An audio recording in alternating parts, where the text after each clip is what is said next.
Hello, I'm CamiMailT, MT for short, and I've been hunting shiny Pokemon on and off since Pokemon Sapphire.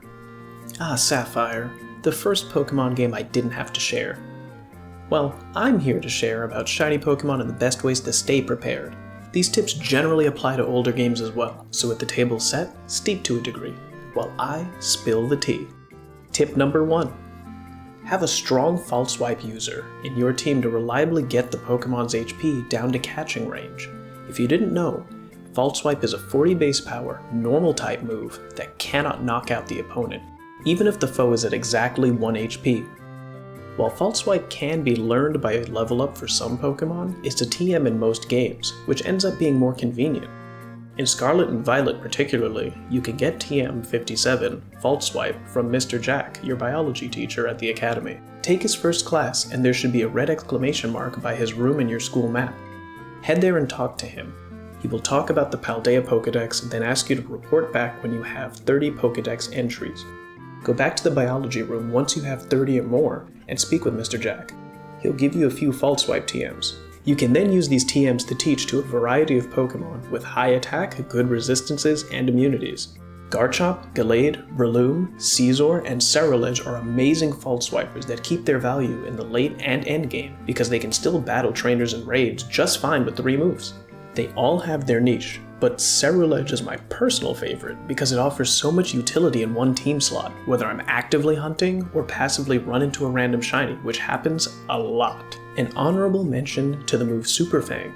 This move always cuts the target's remaining health in half, but be careful, because you can KO a Pokemon at 1 HP with Super Fang. Tip number 2. Use status moves, particularly Paralysis and Sleep. Technically all non-volatile status, the statuses that appear near Pokemon's health bar, do make catching Pokemon easier. Burned, poisoned, and paralyzed Pokemon are 1.5 times likelier to be caught. Sleeping and frozen Pokemon are 2 times likelier to be caught. The issue is that you cannot guarantee freezing a Pokemon, or freeze a Pokemon without dealing damage. Burn and Poison can be afflicted, but they put the Pokemon on a timer because they deal damage every turn, potentially KOing your shiny. You should aim to sleep a Pokemon with moves like Spore, Yawn, Sleep Powder, or Hypnosis for the highest catch rate you can get. Some False Swipers I mentioned before, like Breloom and Gallade, get Spore and Hypnosis actually. If the Pokemon is immune to sleep, or you don't want to have to sleep it over and over, paralyze it with Thunder Wave or Glare. Paralysis doesn't go away on its own, so you don't have to reapply it. Honorable mention to the move Nuzzle, which is a weak 20 base power move that has a 100% chance to paralyze, if the Pokemon can be paralyzed to begin with. It's a great chipping move, and a great move to get around Taunt. It's been available since Generation 6 on the Pikachu family and some other Pika clones. This includes the awesome Palmot line in Paldea. Tip 2.9. Like and subscribe to my channel. It's free and it helps me know what topics you want covered. Also, if this video hits 1,000 likes, I'll be giving 10 random subscribers a fully EV trained shiny of their choice. Not these guys though. Also, if this video hits 100,000 likes, I'll pick another 10 for the giveaway. Subscribe and comment to enter. Tip number 3. Bring a ton of Pokeballs. I know this one sounds obvious, but you'd be surprised how often people procrastinate. If you keep telling yourself, "I'll get more Pokeballs later," you'll eventually bump into an extremely hard to catch shiny, and it'll be just your luck that it gets caught in the ugliest ball you have at the time. Don't let that be you. Buy a ton of Pokeballs, of every kind, and do it in multiples of 10 so that you get the most premier balls for your money. This is especially true if you want to catch Pokemon in specific balls that match their aesthetic or theme. Personally, I love when my shiny's in a special ball. I wanted to catch my shiny Marini in a love ball or a heal ball, just for the aesthetic of it, when technically a dive ball would have been 3 times the catch rate. Whether you're catching for practicality or aesthetic, you need to have the balls to do it right. Wait. Tip number 4. Get the Shiny Charm. This is an item that drastically increases the base odds of encountering or hatching shiny Pokemon. This item has been available since Generation 5, and it's a reward for completing the Regional Pokedex. It's a free odds increase that never goes away, so you should aim to get this quickly, especially in the newer titles that have overworld Pokemon. In Scarlet and Violet, that means you must catch and trade to get all 400 Pokedex entries, then talk to Mr. Jack to claim your reward. Tip number 5. Research your target. Whether you plan to run into a shiny or not, you need a game plan for when it appears. Think of all the ways to increase your catch rate and all the ways to prevent it from fainting. Pokemon is a turn-based game, and on top of that, you can press the home button on your Nintendo Switch, or close your Nintendo 3DS, to suspend gameplay. Each Pokemon game has a way for you to stop, collect your thoughts, or Google information about the shiny you've just encountered. You won't need to panic once you're informed and have a plan. Whenever I encounter a random shiny, I always think the acronym MALT to remember to factor in a Pokemon's moves, abilities, locations, and type. I'll explain in depth in the next 4 tips. Tip number 6. Mind dangerous moves. You want to make sure the Pokemon doesn't know any moves that inflict damage on themselves for any reason. A shiny can KO itself with recoil moves like Takedown and Double Edge, which deal damage to themselves. The biggest offenders are moves like Self-Destruct, Curse, and Healing Wish because the shiny can KO itself from half or full health. Luckily, every recoil move, except Brave Bird and Head Smash, have an ability or type completely immune to it, which means there's no recoil in those situations. Use Ghost types to negate Takedown, Double Edge, and Submission. Use Flash Fire ability to negate Flare Blitz. Use Water Absorb, Storm Drain, or Dry Skin abilities to negate Wave Crash. Use Volt Absorb, Motor Drive, or Lightning Rod abilities, or Ground types, to negate Volt Tackle and Wild Charge. Use Sap Sipper ability to negate Wood Hammer. In generations with Primal Reversion, you can use Primordial Sea and Desolate Land abilities to negate Fire and Water moves respectively. Use Damp ability to prevent Pokemon from using Self-Destruct, Explosion, Mind Blown, and Misty Explosion. If a Pokemon attempts to use one of those moves, which usually causes itself to faint, it will fail, and the user will not faint or take damage. If the enemy uses Axe Kick, Jump Kick, or High Jump Kick and misses, they will crash and take half the damage as recoil. There's nothing you can do about it other than hope they hit. Lastly, some moves can negate your abilities, so watch out for Pokemon that can erase your ability, especially if you need that ability to negate the recoil to begin with. Tip number 7. Adapt to abilities. Pokemon's abilities can negate statuses and even cause them to lose health. Pokemon with Limber are immune to paralysis. Pokemon with Insomnia, Vital Spirit, and Sweet Veil are immune to sleep. The abilities Comatose, Purifying Salt, and Leaf Guard, Sun, prevent both. Lastly, Electric Surge Pokemon that set Electric Terrain will prevent sleeping, and Misty Surge Pokemon that set Misty Terrain will prevent both paralysis and sleep. Other notable abilities are trapping abilities like Arena Trap, Magnet Pull, and Shadow Tag. These abilities are troublesome because they can prevent switching to a better Pokemon or prevent you from running from a non-shiny. Flying types can ignore Arena Trap, non-Steel types aren't trapped by Magnet Pull, and Ghost types have been immune to all types of trapping since Generation 6. Tip number 8. Look at locations. In Pokemon games, the location can help you strategize around other factors that are easy to forget. You should always consider the weather, especially in older Pokemon games where you both had Hail and Sandstorm doing chip damage to some Pokemon.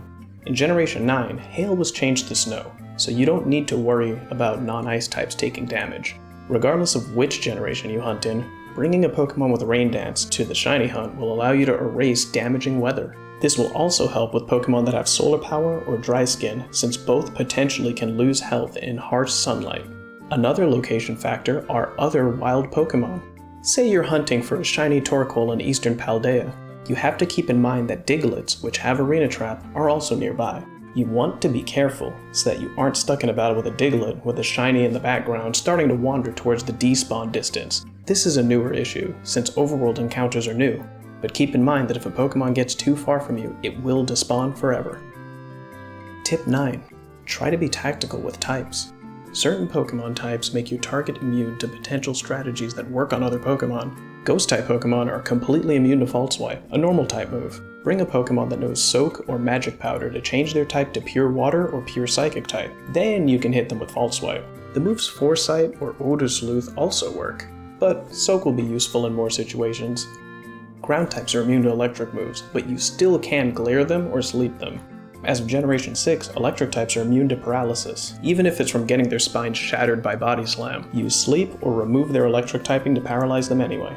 As of Generation 6, grass types are immune to powder moves and Effect Spore. Stun Spore, Sleep Powder, and Magic Powder will fail on a grass type. Use non-powder moves to status them or change their type. Hypnosis, Thunderwave, Nuzzle, Glare, and Soak are all options on grass types. Tip number 10. Save your game strategically. Historically, you would save in front of static Pokemon encounters to reset the game until the Pokemon was shiny. The Pokemon's shininess was determined right when the encounter started. In Generation 9, this is now generated as soon as the Pokemon loads into the overworld. This means that you can actually save the game, and that shiny Pokemon will always be loaded right there and still be shiny.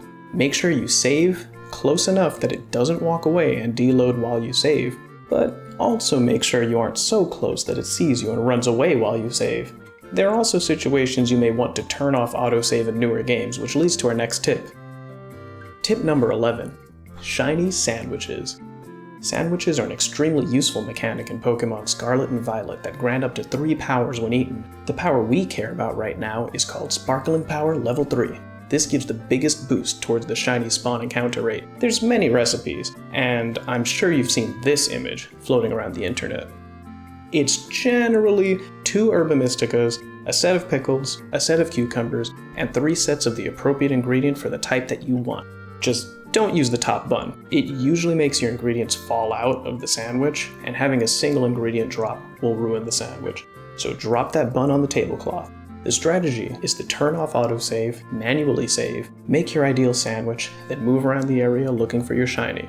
Since you have 30 minutes, you can potentially catch multiples of the same Pokemon or another Pokemon that shares its type. If you're satisfied with your haul after the 30 minutes, manually save again, and turn autosave back on if you're done hunting.